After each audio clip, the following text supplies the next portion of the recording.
Hey there and welcome to Scandal Steep.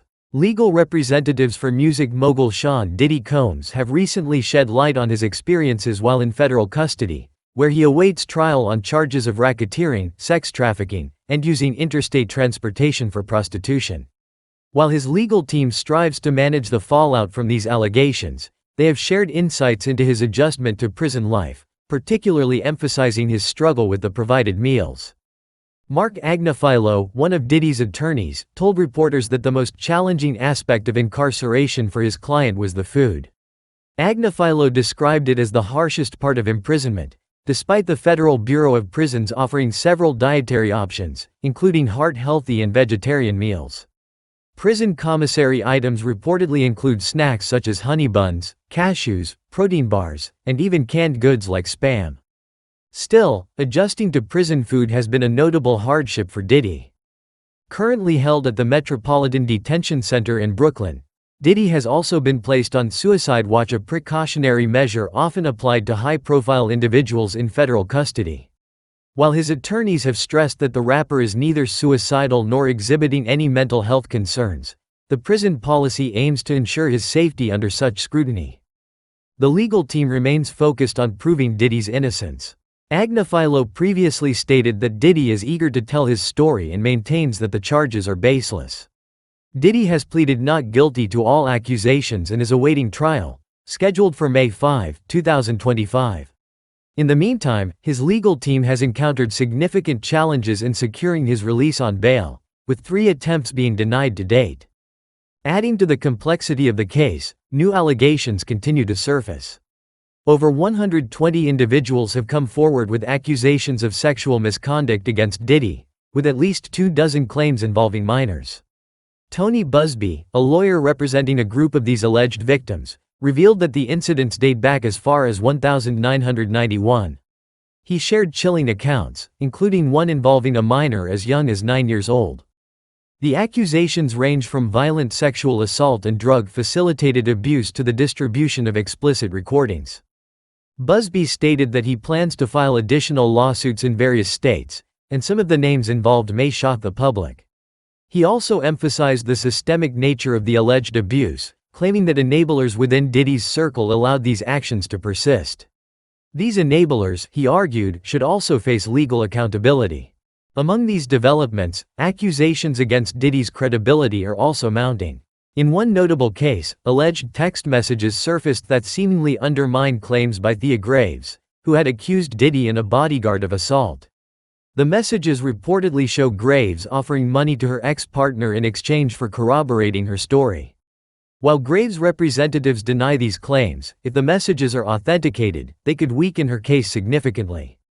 Diddy's legal team, now led by Alexander Shapiro, has pushed back against the allegations, asserting that many of the claims are meritless and intended to smear the music mogul's reputation. They also filed motions to curb extrajudicial statements, arguing that public discourse about the case could jeopardize Diddy's right to a fair trial. This complex legal battle has drawn widespread media attention, with prominent figures in Diddy's social and professional circles potentially being implicated. As the case unfolds, his defense team is working to ensure that the trial proceeds fairly, free from media influence and public prejudice. Despite the heavy allegations and intense public scrutiny, Diddy's attorneys maintain that he is innocent and are committed to proving his case in court. For now, he remains in custody, navigating the challenges of incarceration while preparing for the fight to clear his name. Diddy's legal challenges represent one of the most complex and high-profile cases in recent memory, touching on issues of systemic abuse, celebrity culture, and the legal processes surrounding high-profile defendants. The allegations against the rapper span decades, drawing in a web of accusers and claims that have left his legal team grappling with how to manage public perception alongside their defense strategy. A significant point of contention in the case involves the accusations brought by multiple alleged victims. According to attorney Tony Busby, who represents over 100 claimants, many accusers describe similar patterns of behavior, manipulation, drug-facilitated sexual encounters, and intimidation. While the sheer number of allegations is staggering, Diddy's attorneys have countered that the lack of specific, corroborated evidence undermines many of these claims. They argue that media sensationalism has fueled a circus-like atmosphere, making it nearly impossible for Diddy to receive an unbiased trial.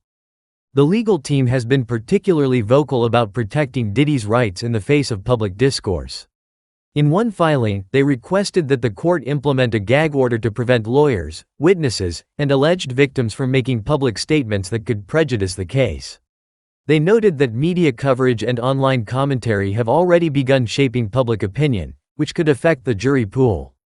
By limiting extrajudicial remarks, Diddy's lawyers hope to ensure a trial environment that focuses solely on the evidence presented in court. However, the challenges facing Diddy's defense go beyond controlling the narrative.